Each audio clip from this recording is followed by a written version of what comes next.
चलो मार ये फोर्स है तो है ना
ಫುಲ್ ಮಳೆ ಫುಲ್ ಹಳ್ಳ ಬಂದ್ಬಿಡುತ್ತೆ.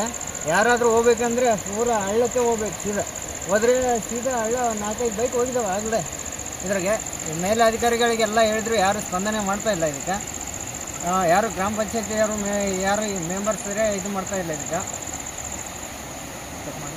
ಏನಾಗಬೇಕಂತ ಮಾಡ್ತೀರಿ? ಇದು ಏನಾಗಬೇಕಂತ ಅಧಿಕಾರಿಗಳಿಗೆ ಹೇಳ್ತೀರಿ? ಸೇತುವೆ ಆಗ್ಬೇಕಂತಂದು ಇದು ಮಾಡ್ತಾ ಇದೀವಿ ಎಲ್ಲ. ಇದು ಮೇಲೆ ಅಧಿಕಾರಿಗಳಿಗೆ ಎಲ್ಲ ಹೇಳಿದ್ರೆ ಮಾಡ್ತೀವಿ ಅಂತಾರೆ. ಏನು ಈಗ ಹಳ್ಳ ಬಂದಿದೆ, ಹಳ್ಳದಲ್ಲೇ ಗಾಡಿಗಳು ಹೋಗ್ತಾ ಇದಾವ, ಏನಾದ್ರು ಪ್ರಾಣ ಅಪಾಯ ಆದ್ರೆ ಯಾರು ಬನ್ನಿ ಅದಕ್ಕೆ ಆಗ್ತಾವ ಸರ್. ಮತ್ತೆ ಇವಕ್ಕೆಲ್ಲ ಅಪಾಯ ಆಗದೆ. ಮತ್ತೆ ನೋಡಿ ಹಳ್ಳ ಯಾವ ತರ ಬರ್ತಾ ಇದೆ ಅಂತ ನೋಡ್ರಿ. ಸ್ವಲ್ಪ ಮಳೆ ಆದ್ರೆ ಸಾಕು, ಎಲ್ಲ ಹಳ್ಳ ತುಂಬ್ಕೊಂಡ್ಬಿಡುತ್ತೆ. ಇದರಲ್ಲಿ ಹೋಗಕ್ಕೆ ಜೀವ ಭಯ ಜೀವ ಕೈಯಲ್ಲಿ ಹಿಡ್ಕೊಂಡು ಹೋಗ್ಬೇಕು. ಎಷ್ಟು ಹಳ್ಳಿಗಳಿಗೆ ಸಂಬಂಧಪಡ್ತಾವೆ ಈ ಹಳ್ಳ, ಈ ರಸ್ತೆಯಲ್ಲಿ? ಈ ಊರಿಗೆ 4-5 ಹಳ್ಳ ಸಂಬಂಧಪಡುತ್ತೆ. 4-5 ಊರು ಸಂಬಂಧಪಡ್ತಾ ಇದೆ ಹಳ್ಳಕ್ಕೆ. ಎಲ್ಲ ದಾರಿನೇ ಇಲ್ಲ, ಬೇರೆ ದಾರಿನೇ ಇಲ್ಲ. ನೀ ಹಳ್ಳ ಹೋಗತ್ತಾನೆ ಇಲ್ಲಿ ಅಲ್ಲಿ ಆ ಕಡೆ ನಿಂತ್ಕೋಬೇಕು, ಅಲ್ಲೇ ನಿಂತ್ಕೋಬೇಕು. ಬಸ್ ಮಾತ್ರ ಹೋಗೋದಷ್ಟೇ. ನಿಮ್ಮ ಹೆಸರು? ನಿಂಗಪ್ಪ.